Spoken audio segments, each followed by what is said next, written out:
Welcome to the podcast where together, every Monday, we explore hospitality in its very broadest sense.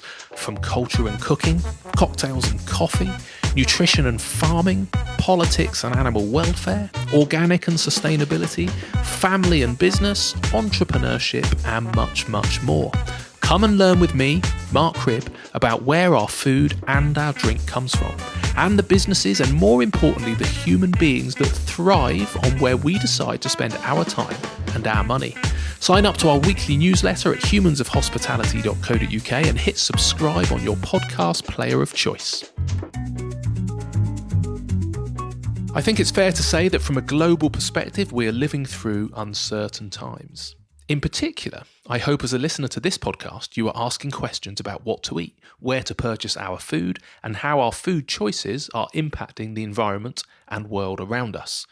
While sometimes these are complicated questions, what's been inspirational about many of the podcast conversations I've now had is how, despite the politics and complexity, many food and drink producers are just getting on with it and making a big difference to their local communities.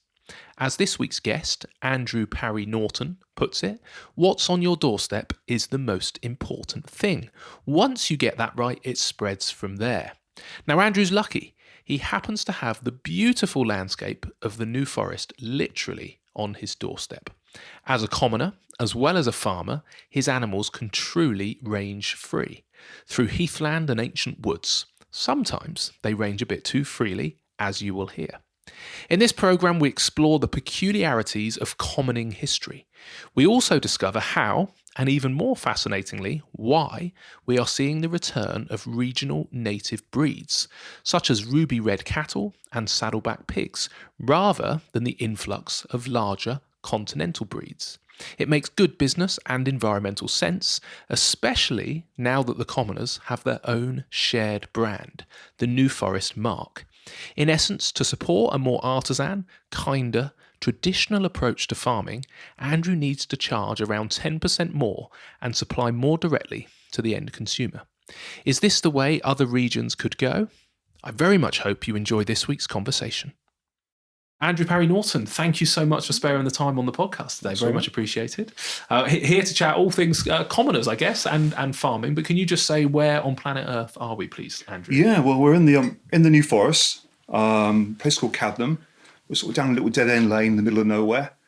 And we're surrounded by forests. We are, yeah. Luckily, because it's pouring it down with rain, we are sat in your kitchen, aren't we? Which is very nice. We've had a quick trip out, but it was a bit wet. It's very, very muddy and soggy out there. Yeah, so it's not nice, I'm afraid. The poor cattle at the moment are sort of wallowing around in it at the second. Yeah, it's not good. But the pigs don't mind, I suppose. Pigs are right. Pigs are okay. They reckon that pigs need a lot of water when out of the forest, so acorns and pigs and water go very well together. Excellent. Well, they're a lucky year. So, I'm a big fan of a New Forest. I love it, but a lot of people listening probably or maybe have heard of it but not been here. Can you just describe the forest a little bit? Because it's pretty eclectic, isn't it? It's got ancient woodlands, it's got farmed areas, but just, what is the New Forest? Yeah, it's a very large area. Originally, as I bet a lot of people know, it was set up by William the Conqueror as its own sort of personal hunting area. But actually where we are at Sales, we're on what we call the Northern Commons, the Bramshall Commons of the New Forest. So we are actually what we call manorial waste. The New Forest itself was originally set up, and that part of it was called the Crown Land. So that was part technically owned by the Crown. But where we are at the moment on the manorial waste, we are actually owned by our local lords of the manor. In this particular area, we had Warren's estate, which was part of the Crossway Heirs estate, a big estate next to us, big farming estate. And then another part of it as well was a place called Paulton's estate, which again was another huge farming estate in its time. And the Diocese of Winchester, who owned quite a big tract of it. So the ground where we're surrounded by on the commons, we were actually originally here before the existence of the New Forest, before the creation by William the Conqueror. Right. Interesting. So how long ago was that, William the Conqueror? I'm showing my ignorance of history. But is it, we came across in 1066. Okay, so... And I believe the New Forest was created around about 1084, 86, around about that thing. Amazing. Now.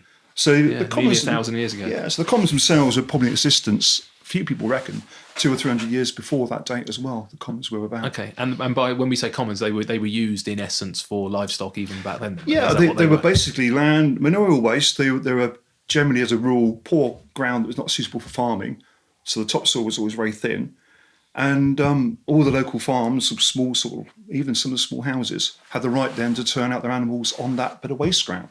Right. And that was granted to them by the lords of the manor at the time to be able to use that and put their animals out. It's not a great sounding name, manorial waste, isn't it? If you told me that not in this context, I'd presume it was like a tip or something like that. It sounds like something in the middle of a city, doesn't it, really? Well, when you think how beautiful it is, you've just taken me for dry. It's absolutely stunning, isn't it? I suppose if you're going to take some wasteland, this is the kind of wasteland to live in because it's beautiful. It is. I mean, it's say that the ground itself is poor. It's very acidic. Right. A lot of it's on sand. And it's very, very thin topsoil, so it wouldn't be much good for farming in any other way. Okay. But for and that's just this bit. But across the New Forest in its entirety, there are areas that are good for. It changes. Yeah, you've like you say, you've got the ancient ornamental woodland, the big oaks and beech woodland. You've got what we call the lawns, which is the areas of grass. In the forest, they're called lawns. Right. You've got sort of more commons in different areas of the forest as well. The heathland itself is apparently more rare than the Amazon rainforest, lowland heathland. Really? Yeah, there's that few acres of it. Wow. Okay, across the UK. Across the UK, and worldwide. Yeah. Worldwide, it's that unique. Yeah. Okay, and it's now been given national park accreditation as well. How long ago was that? Frankly, it's been a few. I would say probably a good 15 years ago now. I thought perhaps even longer. Right. I probably got that wrong, but probably even longer. It's all right. It seems to be around for quite some time now. No BBC fact checking going on. And is it particularly unique? Just quickly, from a country perspective, because we've got the Lake Districts and stuff like that. But this idea of commoners kind of land, is that something that's replicated across the country? Or? Yeah, I mean Dartmoor and Exmoor have got sort of similar. Right. I think the New Forest though it's thrived and continued a lot longer. I believe there's sort of 700 plus commoners in the forest. Okay. And but yeah, it's quite, what we've done here is much more unique to this particular area. You won't get anywhere as much, I wouldn't have thought, in Exmoor, Dartmoor, up country really. And why is that? Why is it so unique? I think it's something that's remained within the families within the forest. That's not to say is that somebody could purchase a property and then start commoning if it's got commoning rights to it. But there's been families within the forest that have carried on that tradition really from generation to generation. And we're very proud to be commoners. Yeah. At the end of the day, a lot of us have other jobs, not just commoning. So you've got other people that are everyday jobs, going out to work and just do commoning as a part-time sideline to that. It takes quite a bit of dedication if you're doing it part-time. It does take a long time. Yeah. And the benefit then of commoning from the forest perspective is it's helping manage the ecosystem, is it? So this is a symbiotic relationship between the commoners and the forest. There's a lot of plants and wildlife that wouldn't be there if it wasn't for commoning. Yeah. The commons themselves and the forest wouldn't look anywhere like it was. You wouldn't be able to walk your dog through it if it wasn't for the commoning animals that are out there. So it's very important that commoning continues. I think the national park and other bodies as well have realised that now for quite some time and have done their best to encourage commoning and to keep commoning going. There's numerous organisations. I'm a member of the Commoners Defence Association, and we're very proud of our heritage and what we do, and we're determined that commoning will continue. So what we try and do today is set up things for the future to ensure that commoning still carries on and doesn't die out. Yeah. And the benefits of it then, I suppose, are, this is partly a financial thing, I guess. Is it the rights to use the land for animals? In the fact, I suppose part of me wants to think the barriers of entry are lower because you don't need to go and buy a farm. But in reality, you do, because you need the land anyway. At the end of the day, though, I mean, what you could do, I mean, you're more than entitled to go and rent some land somewhere that has commoning rights attached to it and start like commoning in that way. Commoning, though, isn't as straightforward and simple maybe as just turning animals out. I think you've got to know what you're doing. You've got to have some idea of your stock and conditions and how things develop. Things can rapidly go wrong if you don't keep an eye on your animals. Yeah. And you've got a sense of duty to them. You've got to look after your animals. You've got to see them every day. And that's quite a commitment, going out looking for your animals every day. They could be absolutely anywhere. Yeah. Well, you've just demonstrated. It's took me out to a part. I think you say it was 2,000 acres. Yeah, there's some big areas of land. Yeah. And you've got to find your animals and you've got to make sure they're okay. Okay. So it's not that it's, again, in the New Forest specifically, I guess, it's not that they're completely unrestricted. There are presumably fences, cattle grids in certain places, but you're talking about quite big swathes of area where the animals can roam around as they wish. I mean, if my cow wanted to go from here, they could go from here, probably walk a good 20 odd miles Really? in a straight line without any problem whatsoever. That's awesome, isn't it? Yeah, they could just keep going. Under the main roads, we have the A31 quite close. We have what we call underpasses, which is the same as a pedestrian underpass, Right. where the cattle and animals can move underneath the road and go to the next block of land. So there are specific ones for the animals. Yeah, and they could just keep going if Right. they had that mind to.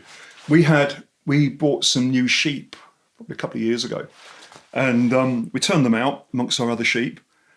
And because they weren't from the area, they weren't used to the particular area, these half a dozen sheep took off and they kept going. And I lost them. I lost them for probably a good couple of months until I had a phone call from a farmer near Salisbury, which is probably about 12, 15 miles away from here. Is that all it is? I thought it was further, but wow, Yeah, gosh. and his sheep were in his back garden. Really? He'd found the sheep. And that's the problem. If they're not used to the forest and used to that area, Yeah. they got no sense of where they should be, and they'll just keep walking. Right. Interesting. How did he know they were yours? You got your phone Oh, you number? got it? Yeah, no, they got it. Yeah, they had tags You around their asked necks. them. Yeah. You said, excuse me, Mr. Sheep, what's your number? Yeah, a bit like Paddington Bear with the sign on the neck. No, they got ear tag numbers, Right. which are registered to us. So we have our own flock number. Right. So by reading the flock number, you can then ring up DEFRA and they can tell you where the sheep. Okay, so every commoner has their own sort of number or tag. Well, or that's whatever. UK wide. Yeah. Everybody in the Okay. UK has their own flock number. Right. Sheep that we put out in the forest, the same with cattle, have what we call a marking tag. So we pay an annual fee every year to turn the animals out. And the adjuster, which is the person responsible for your welfare, your animals in your area, so will come out, and what he does, he'll put a tag in your cattle's ear with your own number on it for that year and a set colour. So each tag has a colour to it. So you know your fee's been paid for that year. Okay. And that animal then has an individual number that's obviously registered to you as well. So like car tax, you can tell from a distance that that's this actually, year's. they've all got the same colour year's tag in, so they know your fee's been paid. And that would change every year, that tag. That colour changes every year. So every year, all the animals come in, the adjuster turns up, and we go through them all. We cut the old tags out, and it just pops back in the same hole in the ear, a new colour tag, and you know you paid your fee then for that year. Okay. And this is before they are allowed to go out onto the common land, in essence, not if they're on your own farm? Or Yeah, if they're on their own farm, it's not a problem, but if you want to turn out, so we do it every year at the same time. He turns up, all the animals are in, and we just go through the whole lot. He's busy, isn't he? Busy Is it because it's pretty simple? So how does this work? You don't leave your animals out all year round? Is it certain times of the year? What's the... We have the right to. We can leave them out. I personally feel that, this time of year, there isn't much out there. The grass isn't growing now. My cattle mean too much to me to see them start losing condition. So I bring them in. It's easier to manage. I know where they are. Also, we calve during the winter months as well, and we lamb at the winter months too. So I've got them all in one go. I can look after them. And then when the grass starts growing again, fingers crossed, April, May, not like we had a few years ago, when the grass starts growing, then they can go back out in the forest, and there's forage out there for them. Okay. So when you bring them back this time of the year, then what do they eat? Their diet changes, presumably. Yeah, well, basically what it is, they're on. We make silage on some of the local fields, bring that back in. I also buy a local feed that's made up of wheat and barley, sort of mixture with a few minerals put into it as well. So they're back on sort of hard feed as well. I'd like to give them a little bit of extra food because, I say, we're coming up to calving. A bit strenuous on the animals, so I want to make sure they're in top condition when calving takes place. And I'm showing my ignorance a little bit here, but you hear some stuff around. I suppose the traditional beef growing is cows in a barn and they're fed grains and stuff like that. Do you not use that kind of style of feed? Do they still eat grains, or is that something you actively avoid because their diet is generally natural the rest of the time? Cows are ruminants. Yeah, they say they will eat grains, but naturally, obviously, grass is the best food for them. So I would say predominantly my cattle are fed probably 80% of the year. They're just pasteurised out on grass on the forest or on the farm at home. So during the couple of months are in for the winter, then they do go on silage. But again, it's all local made silage. Mm-hmm. I do just say top them up a little bit with extra wheat and barley crushed and add that to them as well for their diet, just for running up to calving. Yeah. And that just keets them going. Bit of extra energy before the little ones arrive. And then, so this concept of commoners, does everybody have how do you become one, I suppose? Yeah. And then I'm right in saying that people have different rights. So it's not always you can put your animals out on the land. Some of it, I read some stuff about firewood, for example, which I found really handy because I've got a wood burner. But can you just explain how that... Yeah, well, the rights do vary slightly. As I said earlier on, because we're on manurial waste, we have slightly different rights to the Crown lands. So the land's owned by the Crown. So our rights were granted to us by our lords of the manor at the time.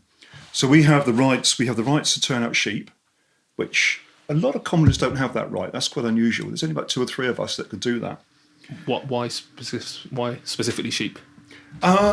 Because again, it was granted to us by lords of the manor at the time. So it was just purely, it was what that farmer at that particular point probably wanted. Okay. So he wanted to turn out sheep.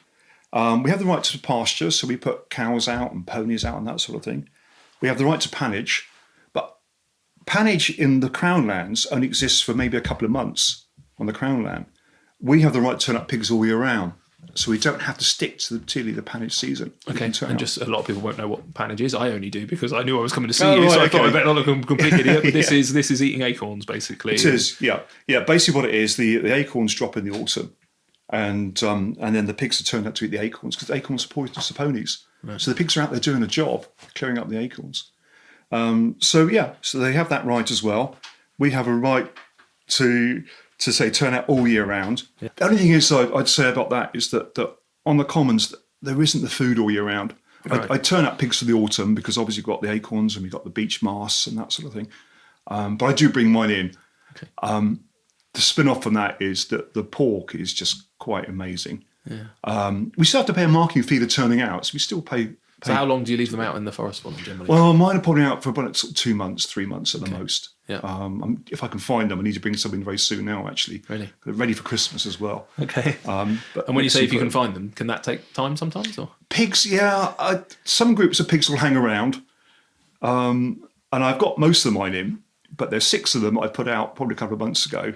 And they seem to have just, I don't know where they've gone, but they've just gone to the clappers somewhere. But someone will ring up. I'm bound to get a call at some point to say they're over here. Yeah. And I can go and pick them up and bring them back. So local people will just know if they're in the wrong spot or something. Yeah, we tend to, a lot of the commoners help each other out.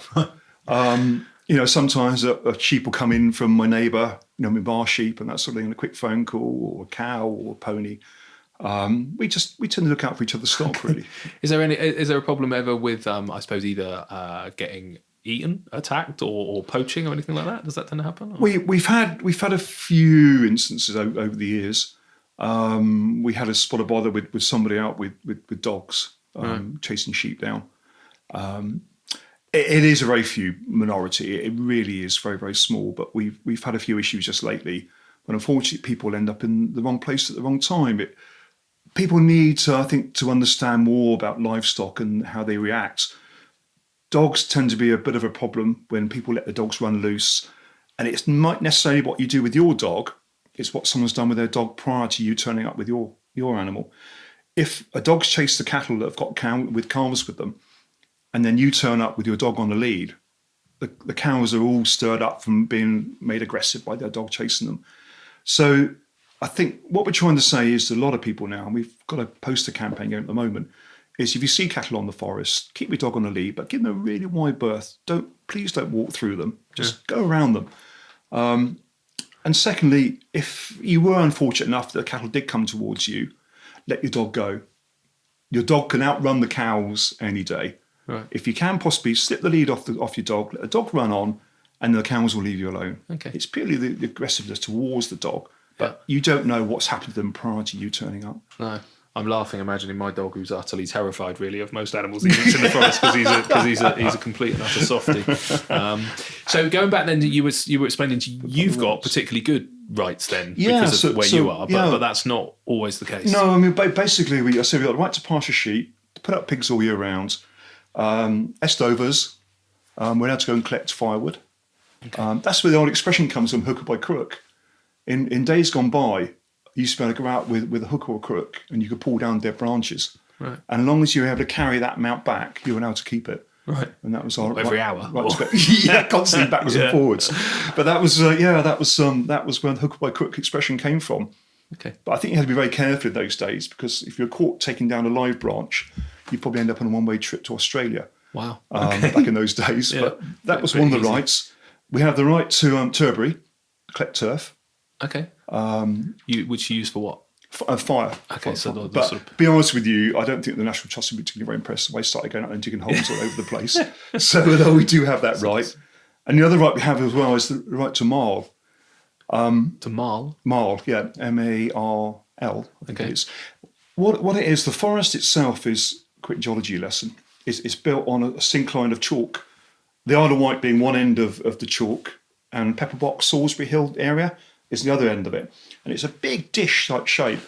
But within that dish, you've got layers of sands and gravels built up on top of it. The forest itself is very acidic. And as probably as a gardener knows, if your garden's very, very acidic, you can only grow a small selection of plants within that soil. But at either end of the forest, where the chalk becomes close to the surface, you get a mixture of the clays and the chalks together, which is very alkaline. So the idea was that you could go and dig this alkaline mixture up, bring it back and put it on your fields to try and go for a more neutral type pH. Okay. And then you can grow a much wider variety of crops. Your grass grows better. So that was a right tomorrow to go and collect this, right, and put it on your fields. Again, not one that you use a lot.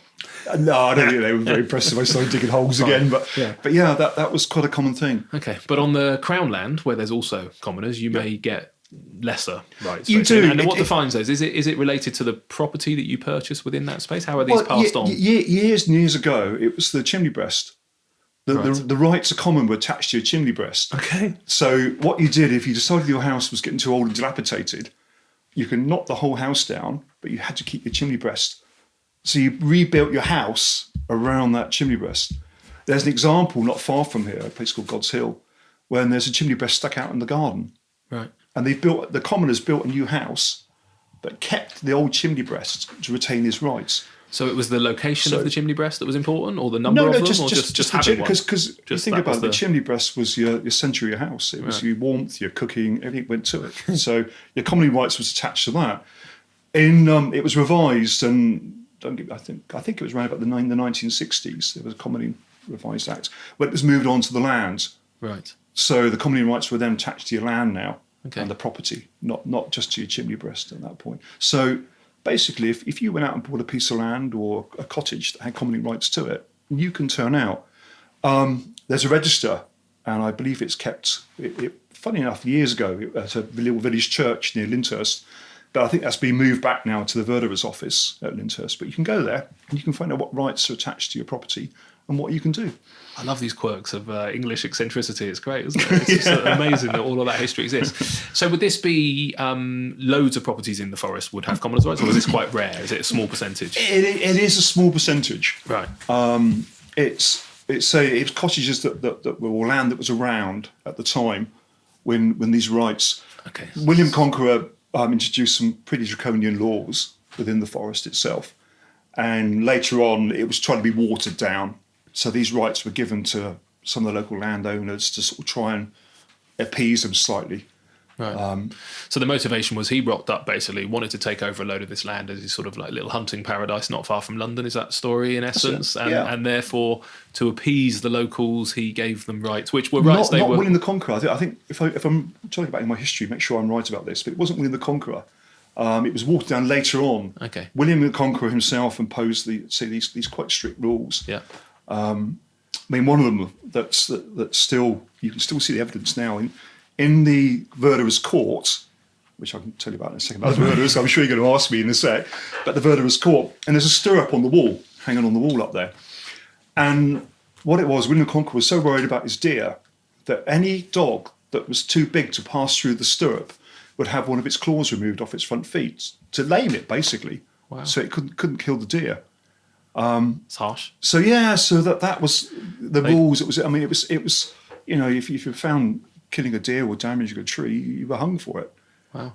Okay. Whereas there were people here at that time who would have historically had rights, would have had animals out on the land and all that kind of stuff. So yeah, he came along with some big changes. Yeah, and then later some of those things were given back in essence. Yeah. And what was the court you mentioned? The Verderer's court. What's that then? Yeah. Well, basically what it is, we have our own court system in the forest.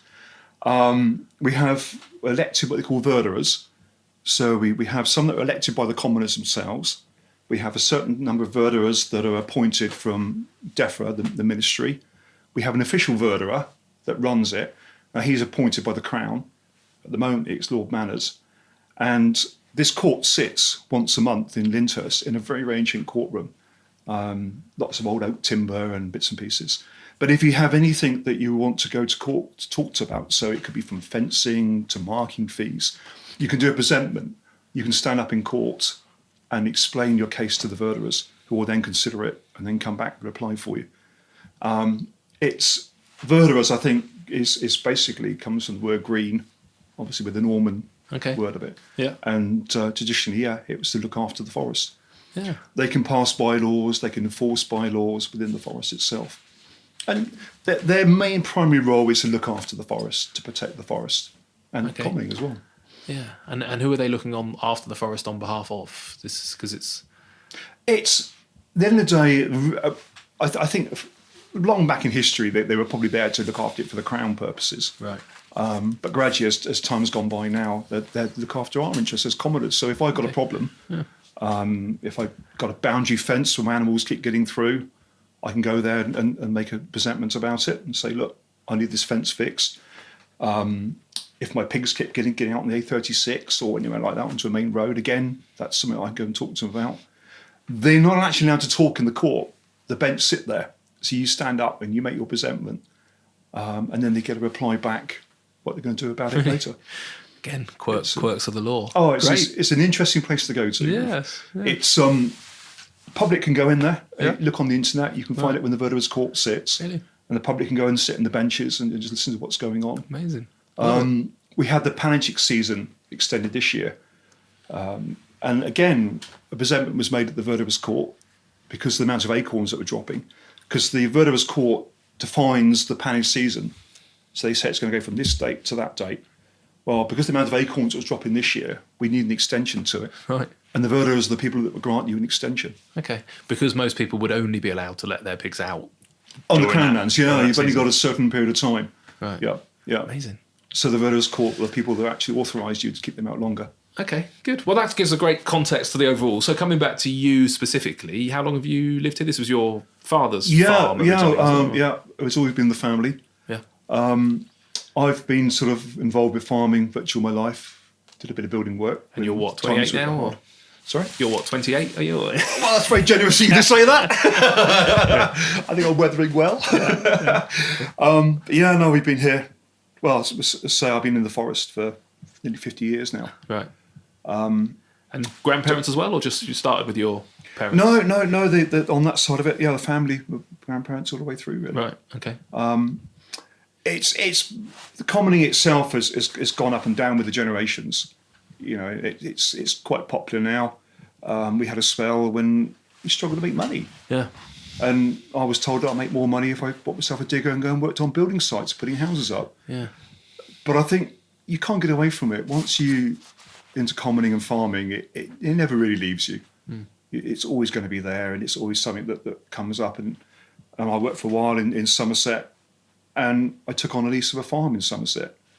You know, I tried to get away for a while, and I just drifted back into it again. And lured back to the forest. Yeah, and there's nothing else in the world like it. Doesn't matter what else you do. It's a fantastic job, and it's, you know, it's everything. It is an incredible place, and you just took me for a lovely drive in your little mule, and we ended up in this beautiful, huge. I don't know what was that area called. It's just out on we call it Battis Stagbury. It's literally it's a huge area of heathland out there that we turn the animals out on.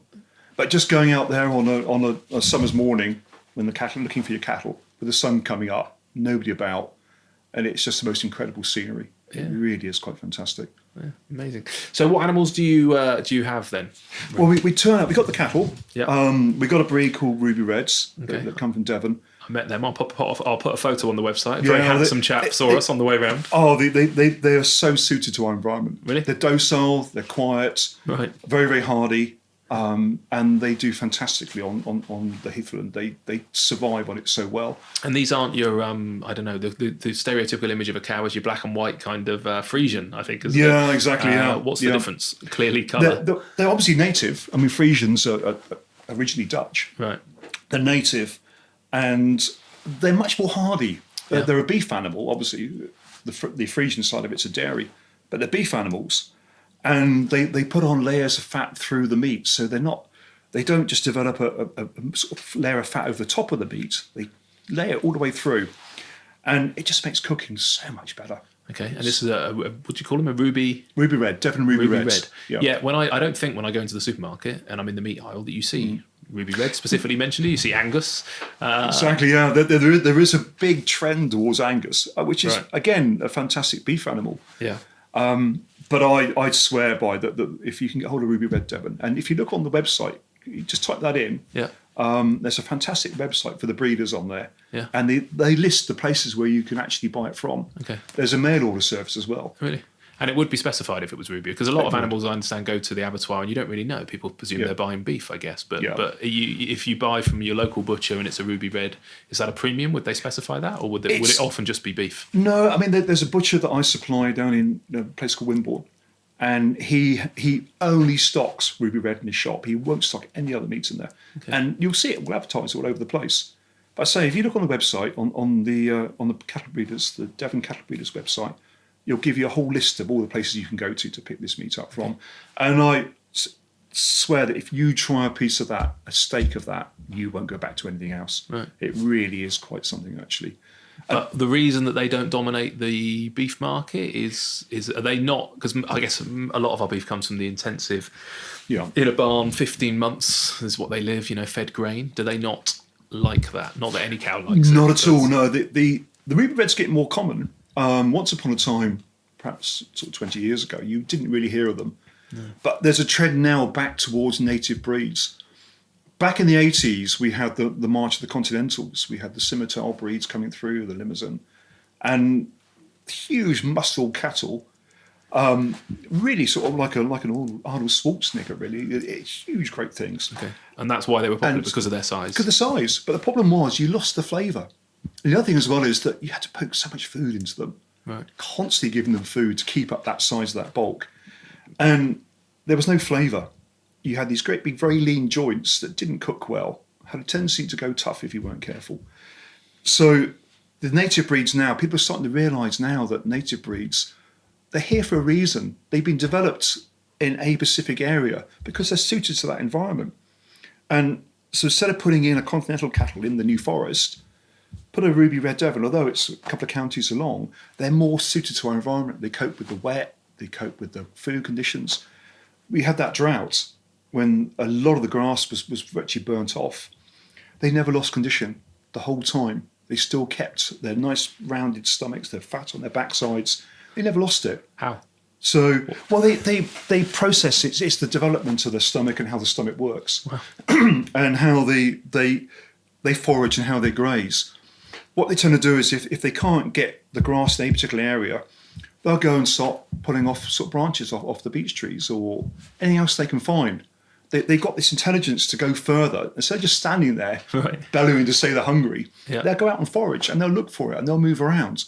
Yeah, well, they've got a big patch to play in, I suppose. Yeah, they got. And when you say Ruby Red Devon, these, you talk about being bred for an area. So these are bred specifically. It's not UK native. This is literally regional. And have you got the same? Have you got pockets of regional cows across the country? Everywhere you go, you have your own cow for that particular area. Yeah. So you go to Gloucester and there's a Gloucester cow, a black cow with a white stripe down its back. And where the Gloucester cheese originally first came from, that creamy cheese that was traditionally from a Gloucester cow, high buttermilk fat content. So wherever you go, you have these regionals. You've got obviously the Angus that came from Scotland. You've got the Galloways, the belted Galloways, again, that come from Scotland. So all over the whole of the country, you've got your own native animals that came from that particular region. Okay.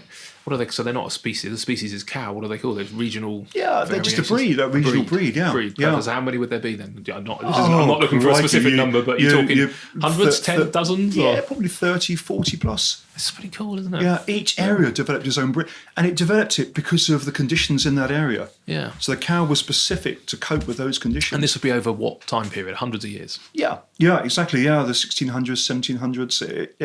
It gradually breeds broke away. I mean, you have things like the Dexter. Well, that came from Ireland originally. Yeah. Small cow was developed for the small sort of crofters in Ireland to cope with. So the animals also broke away originally too. At one point, they were sort of dairy animals or multi-purpose animals. They produced milk and beef. But gradually, some of the breeding has pushed them either towards the dairy side of it or the beef side of it. The Ruby Reds were also used as ox for pulling the plough. They used to work in pairs. They got big shoulders on them. Right. So they were multi-purpose. And in days gone by, they used to keep these Ruby Reds for maybe 4 to 5 years, pulling a plough or a cart or whatever. At the end of 5 years, they fatten them up and net them. Right. So a bit of a dual purpose thing, really. Okay. And how long would yours live for before they were sort of, go to the... Well, I've got a cow out there Butcher. that's now she's 11 and she's still producing calves. Right. So provided she carries on producing calves, she'll be staying. Yeah. The cattle, the steers for the beef, have to go by 36 months. They've got to be under 36 months. Why? Well, bit of a really dark time, but we had the problem with the mad cow disease. Yeah. And it was found that cattle develop it generally after 36 months. Right. So what we do now is that cattle, although mad cow disease seems to be sort of completely gone now, thank goodness, under 36 months. Right. Yeah. And over a certain amount as well that you would generally... How long would they need to grow for? Well, no, I mean, they will be ready by 36 months. They'll be Right. fit enough to kill by 36 months. But after that, no, they have to. They can still go, Yeah. but there's a lot more. Right. But so 30, because again, in the intensive system, it's about 15 months, I think, isn't it? So presumably over 36 months. Be honest with you, it comes down to the size of the animal. Yeah. If I've got an animal that at 24 or 28 months Yeah. that's fit and Yeah. ready to go, you've got to know your stock to know when they can be ready at that point. The cattle themselves, when you look at a cow or look at a steer ready to be sent off to beef, you can look at its back end, and what you want is just a nice covering of fat over the back end of it. You want the size of each side of the tail to be up level to the top of the tail, nice round rump to it, nice shoulders, nice width to the shoulders. So you've got to look at your cattle and you've got to be able to judge when it's ready to go. I say it could be 2.5 years, it could be 2 years. It depends on the animal and how it's doing, really. Right. So we ended up, it sounds a little bit like the kind of problems we've had with monoculture of some of our crops, I suppose, and the impact that's having on the environment with, I don't know, just sort of dominating huge swathes of land, I guess, and then, the kind of pesticides and growth. And it feels a little bit like the same, we kind of did it with beef. We brought in the Continentals or a particular species because they were very efficient. Is this a case that we're going back a little bit more now to this regional? And is it realistic? Can you do that enough to feed the number of people that need feeding? Because sometimes it feels like we're making this compromise on this intensive farming system, and the argument for it is we've got a lot of people to feed and that's the only way to do it. Realistically, if we went back to these kind of grass-fed, smaller herds, local cows, can we feed everybody that way? Yeah, I think we can. I think over the years we've had things imposed like set aside when acres have been taken out of production. So looking at it, farming has gone to the point where it was overproducing. We're now scaling back. So I think it creates a much more better place for looking back at native breeds. We're starting to realise now what's going and what's missing. The native breeds were dying out. I mean, we keep saddleback pigs, so it's not just the beef side of it, it's the pig side of it too. But those breeds were dying out. They weren't about. And it's just taken a realisation that, hang on a minute, we now want flavour. People are looking for better texture, better quality. And there seems to be a massive trend now that people are moving towards that. And I think what we're trying to do is we're trying to gear up towards that trend. And hopefully that trend is going to continue.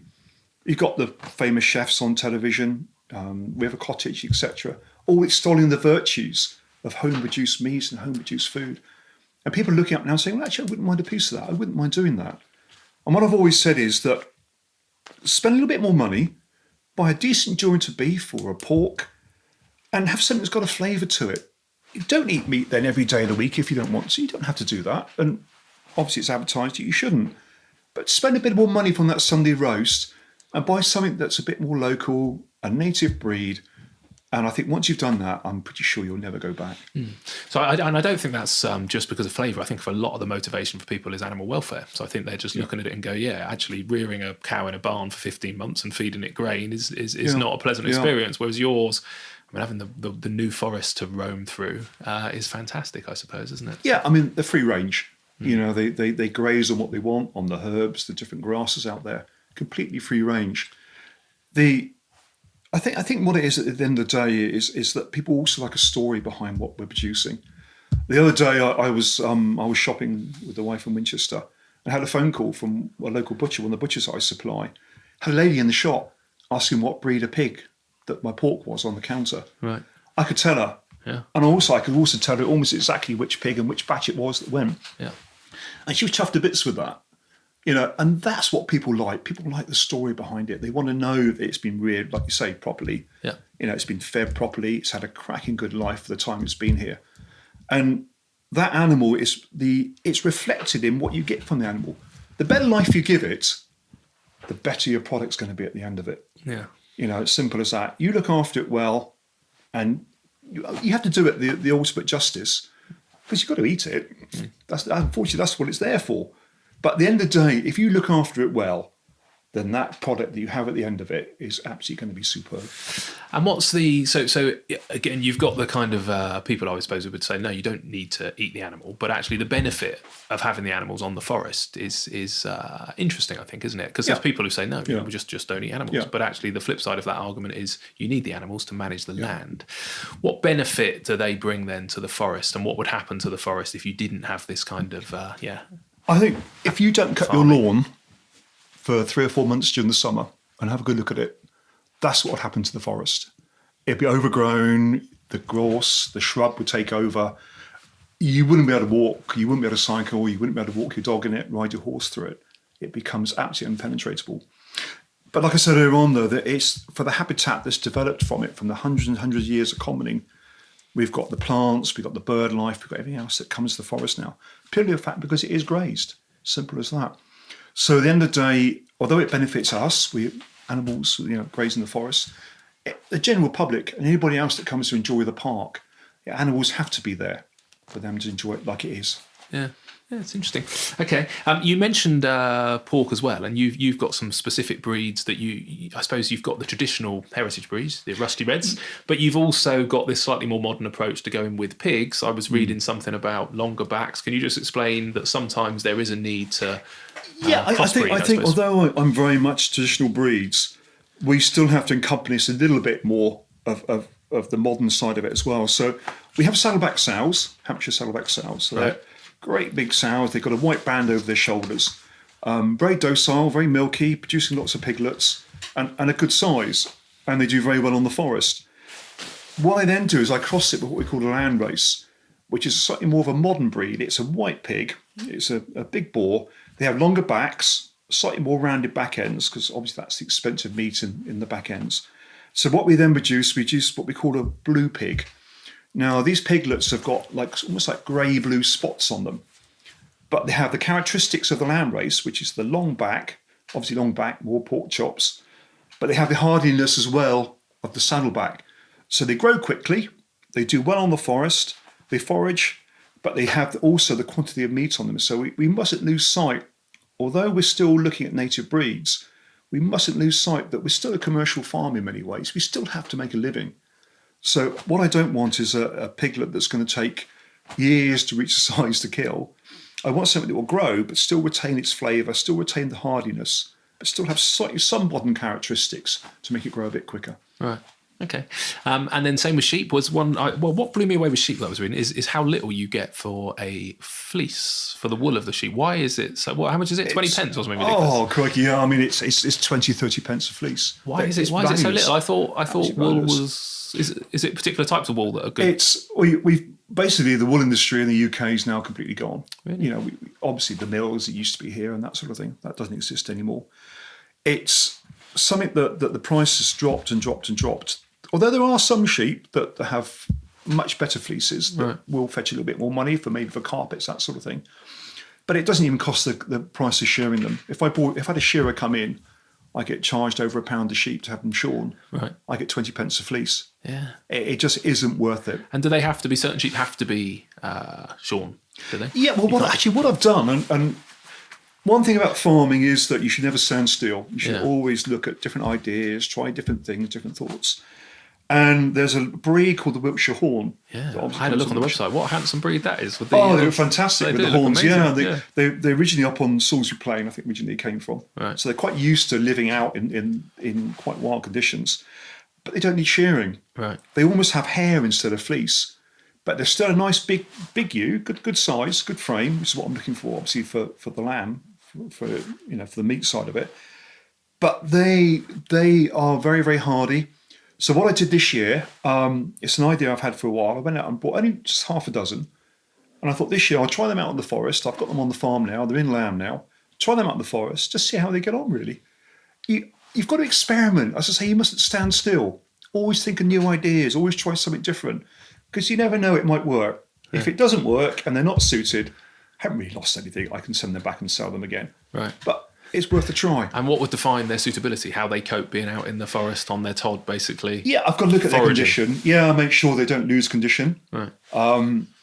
Their eating ability again. Yeah. I want to make sure, obviously, the lamb's going to be good quality and good enough and go onto the table.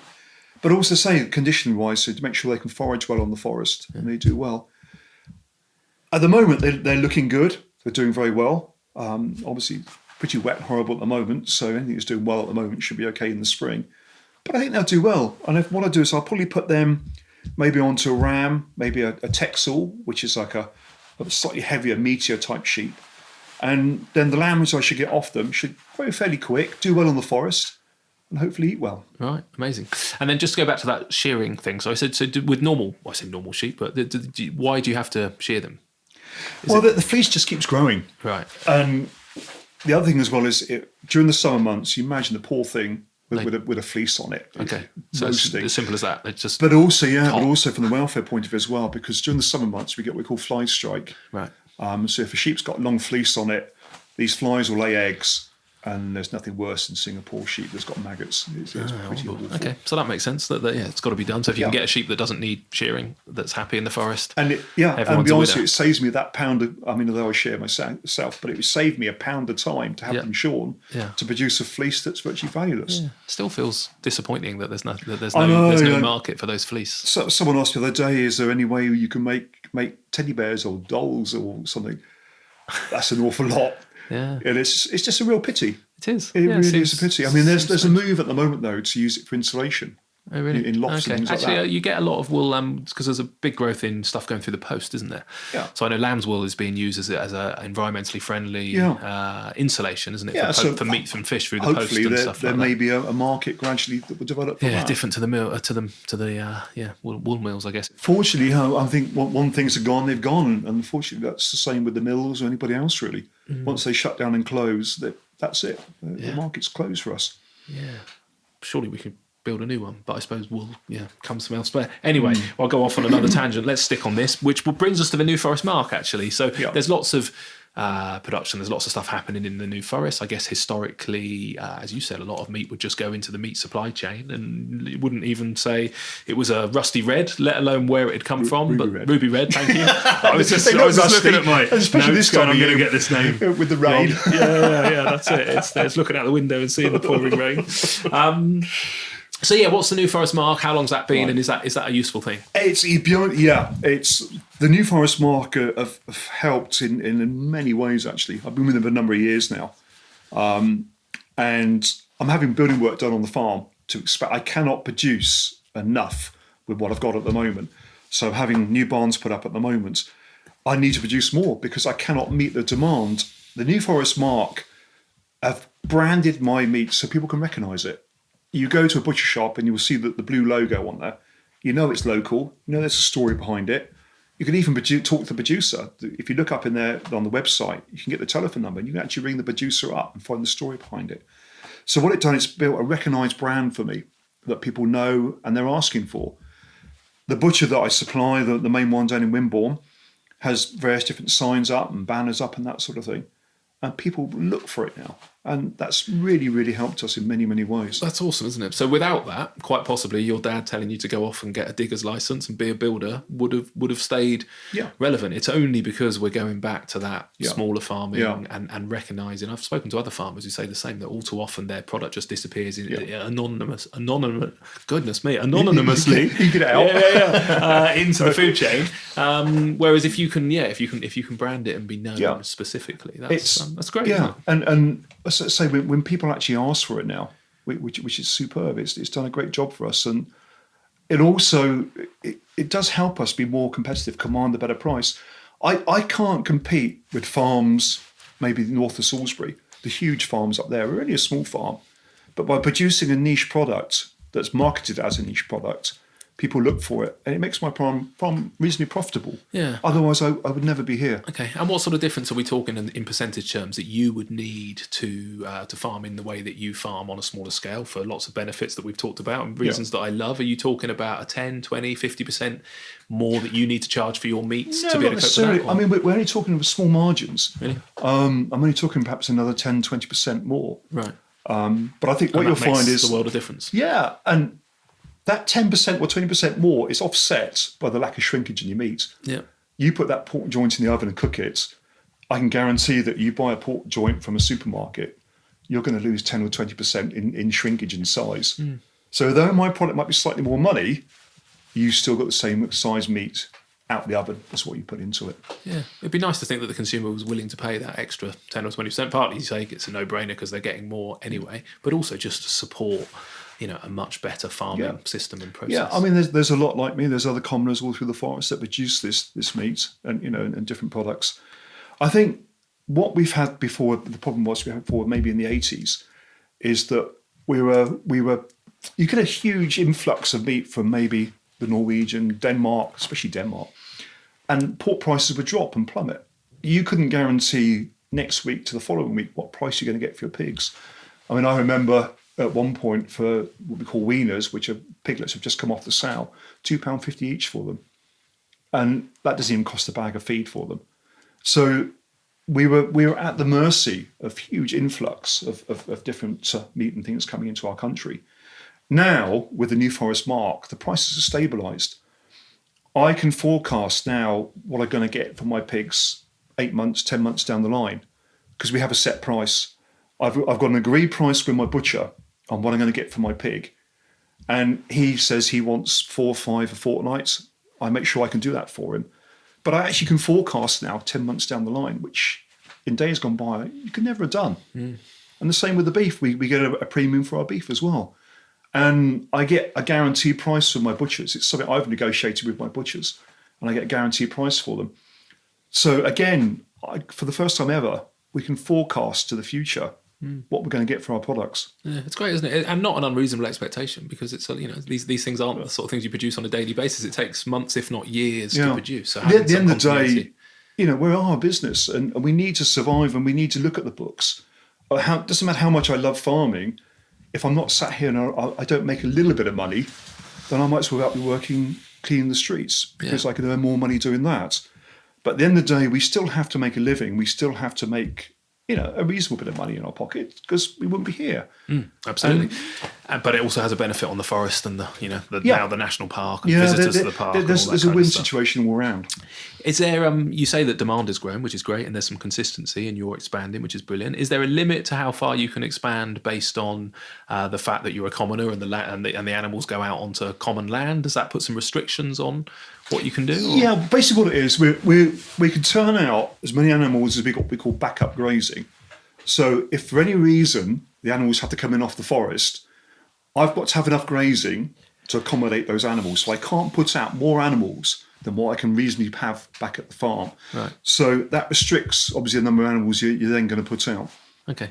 Yeah, just based on size, because you can buy feed in, presumably. Yeah. So it's not that there's enough grass growing. A whopping great shed, like you said, and feed them grains and concentrates and cram them full of animals. But that's not how we work. Okay. The idea is that we have enough natural grazing to bring those animals back in off the forest if we need to. Fine. Is there other accreditation? So I'm thinking New Forest Mark. Are there, not all New Forest Mark beef would be commoner necessarily, but does it exclude, I mean, I don't know if there are any big kind of industrial farms in the forest, I suppose, but would it exclude them if it did? Are there other qualifying criteria? Or? Yeah, well, basically what it is, the New Forest Mark are quite strict in the criteria you have to meet to be members of the mark. So our animals have to be sort of bred or kept on the forest for a certain amount of time every year. So what you can't do is you can't go to a market and buy something, shove it in a shed, and then put it out and call it New Forest Mark. Right. It has to be kept for a certain amount of time on the forest. And I think that's very important, because you've got to, like you say, we've got to have trust. Yeah. The consumer has got to trust us as farmers. And I want to turn around and say, look, this animal was bred on the forest. That's what it is. It's a quality animal. And that's what we need to make sure happens. So the New Forest Mark are very, very careful in who become Mark members. And the product has got to meet their strict criteria. So I say, but it could be lots of different breeds potentially, but at the very least, it has to have been. Yeah, to be honest with you, it doesn't matter whether a saddleback pig or a large white or whatever it's going to be, long as it was bred and been out in the forest, and kept within the forest boundaries, then it's suitable to be New Forest Mark. Nice. Okay. A lot of members of that has grown quite a lot. It has, yeah. It's year on at the moment. So I sit on the New Forest Mark board, right? And we consider applications constantly actually. So it really is something that's doing very, very well. Yeah. And again, I think it's just following the general trend of people wanting local and stories behind their food. Yeah, no, it's fantastic, isn't it? Okay.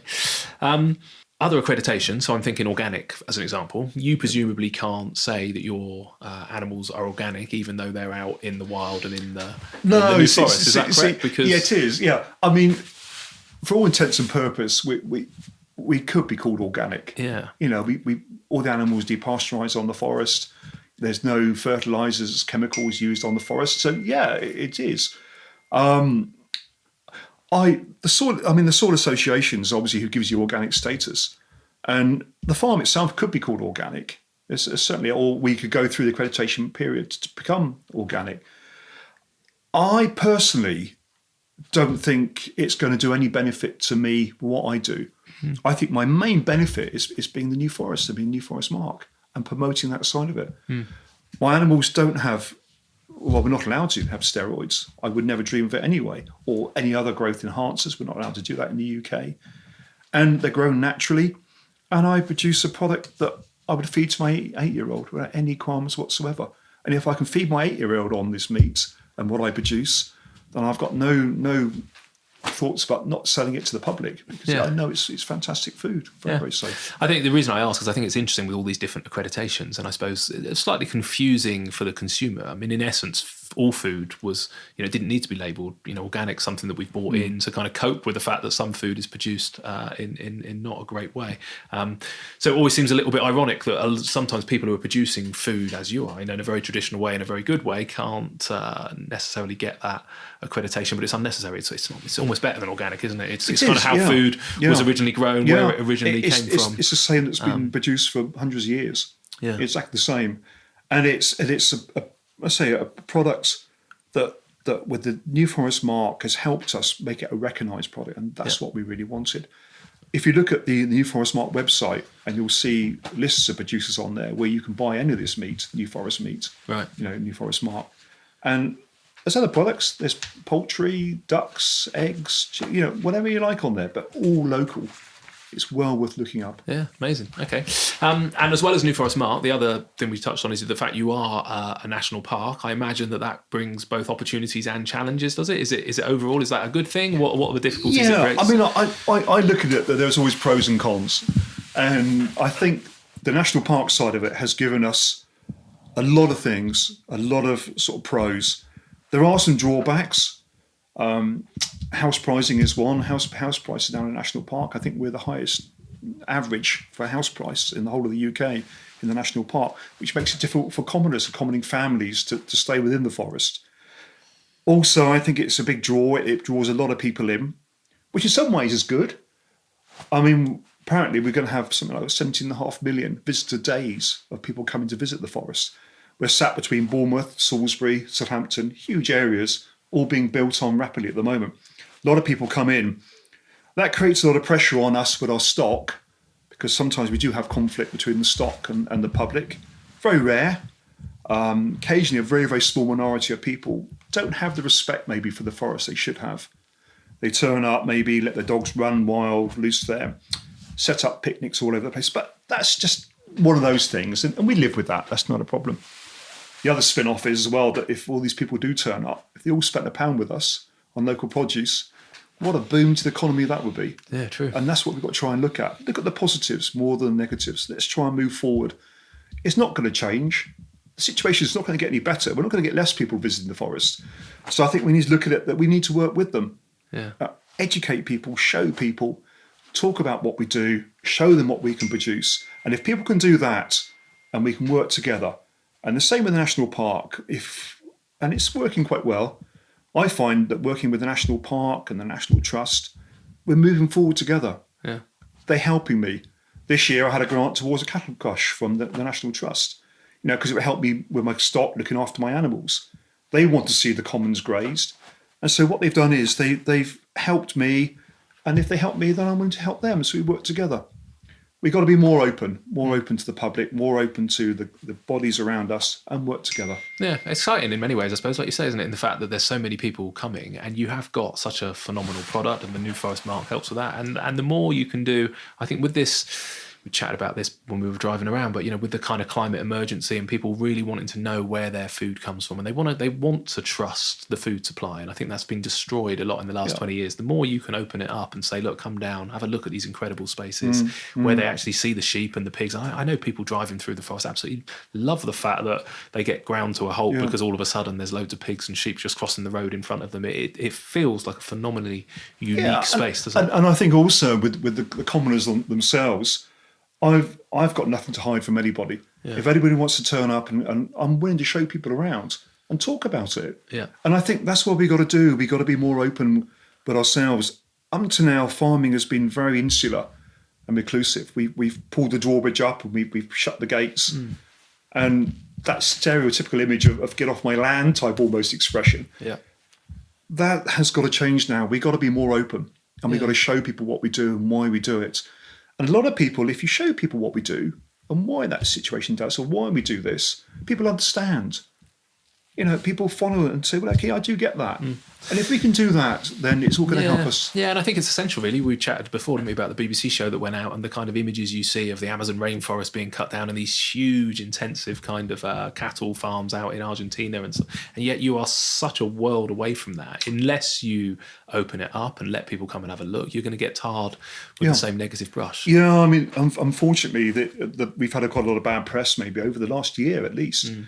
And people need to understand that we don't have cattle lots. We don't have millions of cattle shut in sheds. Our animals are, like you say, far removed from that situation. We try to produce a quality product with what we've got and in the area we've got. We're not trying to intensify it. We're trying to produce a really good animal and best of our ability. I'm proud that when in some ways, when one of my animals goes off to go to the abattoir and then go to the butcher, I do get attached there. There's no word about it. I mean, some of the cattle and that. But when that animal comes back and the butcher phones me up and says to me, that was a fantastic piece of beef, or that was a lovely piece of pork, and people are queuing up to come and buy it, that's my pat on the back. That means I've done my job well. And that means that animal's been looked after, it's had a great life, and now it's had the ultimate, I suppose, respect paid for it, because people sit down and eat it and enjoy it, and that's all we're asking for. Yeah. Again, going back in time, I suppose, to eat better, eat less, eat better, but do have some respect, I guess, isn't it? We got so used to ridiculously cheap bacon in particular, I'm thinking, and the sort of Danish bacon coming across and it just being so cheap, and there was a lack of respect, I think, because we just tuck into it all the time and not think about its mass welfare production. and its history. It was cheap and mass production. But I do hope that we get back to that. If you're going to have a joint of beef and it's a Sunday and it's a special occasion and it lasts a few days, that it feels, in many walks of life, I suppose, that we should just have a little bit more respect, I guess.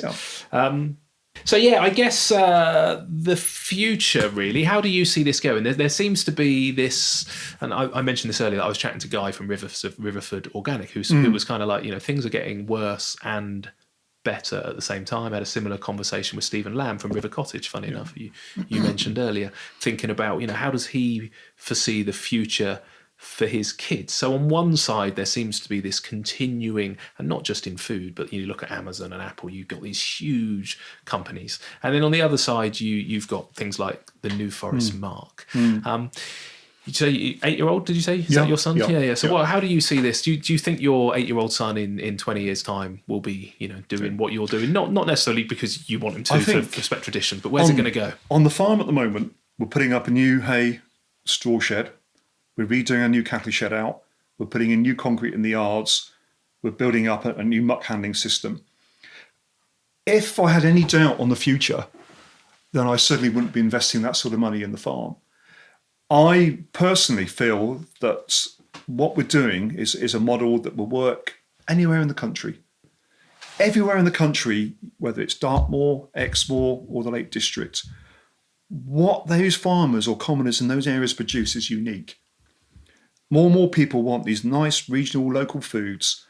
And I think the way things are going with the national community and everything else around us, people are going to start looking more at home and what we can produce at home.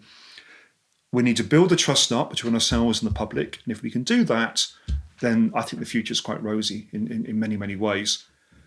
I strongly feel that the native breeds were there for a reason. We produce a quality product from them. They're used to those environments from where they came from. So whether it's in the southwest or say up in the Lake District, we'll all have our own individual animals that have been bred to produce the best they can for those particular areas. And I think we're going to go from strength to strength. I don't have a problem with that. I feel now that what I've become is I've become a localist, not a nationalist. Yeah. I think with everything going on in the world and what's been happening with Brexit and everything else as well, I feel now that I'm more concerned about what's happening around me in my locality within the New Forest. And that's that's what's important to me. And that's what should move forward. I don't mean to sound flippant, but whatever happens in Europe or the rest of the world is important in many ways, climate change, etc. But I still feel that what's on your doorstep is the most important thing. And once you get that right, that spreads from there. And the rest of everything else will come right from there onwards. Yeah, it's interesting. It's been a recurring theme of a few conversations I've had recently about, it's not ignoring the importance of the international picture, but it's kind of saying, look, start local and it will ripple out. If everybody worries about, how they treat their neighbour, I suppose, how you look after the animals, the land. And it'll move from there. And it will go from there. And ultimately it spreads around the Ripples world. on a pond. And it does feel like an exciting time to be going back to being great, not big. I think, through the 80s and 90s, we seem to have this inevitability of growth. I've certainly learnt it in the restaurant sector, I guess, that you've seen the growth of these venture capitalist backed chains and these huge, 400 or 500 restaurants across the country. And it looks like the bubbles burst a little bit. And these weren't hospitality businesses. These were fundamentally, backed by international kind of banks. And it was all a property play and a money play. And it would be lovely to think again that people would get back to, you might need 2 or 3 restaurants. I'm in Bournemouth based, and actually having just one on the beach isn't necessarily a good idea all year round, because in the winter people don't want to go to the beach as much. So maybe have a couple, one inland, one on the seafront. But I hope we get back to people having just 2 or 3 local things, and then that's great. And then when we travel and we go to our neighbouring counties, it continues the adventure, I suppose, doesn't it? So even just doing my research before I came to see you, I messaged Miranda, and who helps produce the show and does some of the research, and said, my goodness, I think I'd love to be a commoner. There's clearly pros and cons. But what bit of your day-to-day life gives you the most reward? What's the reason that you have, and you've got a genuine sort of twinkle in your eye and an excitement for what you do? What's the key thing that gives you the buzz? I look around and to see the cattle and the animals out on the forest on a warm spring day, and just being out on the forest, and generally there's not a person in sight. You've got a mist coming up off the hills in the back. There's nowhere else in the world like it. But to see your animals grazing and look at them, and it sounds like I've got a love affair with my cows, actually, in some ways. I am welling up slightly. I say this, but I look at them and I know they're the best I can do. Yeah. They are the best animals I can produce. And that means so much to me, to have those animals and to know how well and well fed they look. That's it, really. I don't think there's anything else quite like it in the world, really. You can look at it, and to you, it's everything. I suppose if a builder builds a house and stands back and looks at it, he's got pride in what he does. I look at my animals and I stand back and look at those, and I have pride in my animals that I produce, and I know I've done them well. Yeah, and you can look people in the eye with that integrity and say, I've got no qualms. I've got nothing to hide. I can stand there and say, look, that's what I do, and that's what I produce. And to be a commoner is probably the best job in the world. Yeah, amazing. Well, I love it. That's a good place to end. You don't sell direct or have your own website, but where's the best place for people to go who want to find out more about? Look on the New Forest Mark website. Go onto there. Go onto the producers. There's a section for producers. You can go down through that list. You can find lots of producers like myself that produce these sort of meats and other products. And also what it is, they itemise places where you can go and buy them. Some of them do have farm shops. My meat itself is sold predominantly through a Keating Butchers down at Wimborne, so you can get onto them. You can find out there from them where it's on. But yeah, go on the New Forest Mark website. It's all on there. Amazing. All Okay. on there. Excellent. Good. I will put the link through to the website as well on the website humansofhospitality.co.uk, so people can go there as well. But thank you so much for sparing the time. I'm a big fan of the New Forest. I've travelled through it numerous times, and to actually come and learn a bit more about its history and now to understand next time I'm being held up because there's a herd of cows crossing the road in front of me, which to be fair always makes me smile, and I open the window and have a little chat with them anyway. I will do it with a bigger smile on my face now, knowing about the commoners that are behind the scenes. It's a great pleasure. And I say, do come and see us. Do look up your local meat. Yeah. And give it a go. Perfect. And you'll be surprised. Thank you so much. No problem That's at all. great.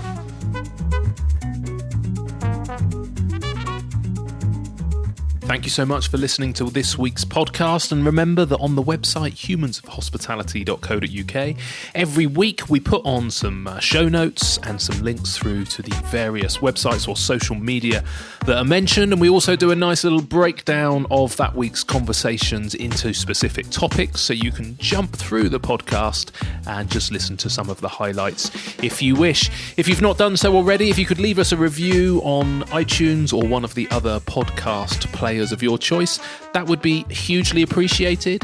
Thank you so much, and we'll be out with another episode next Monday.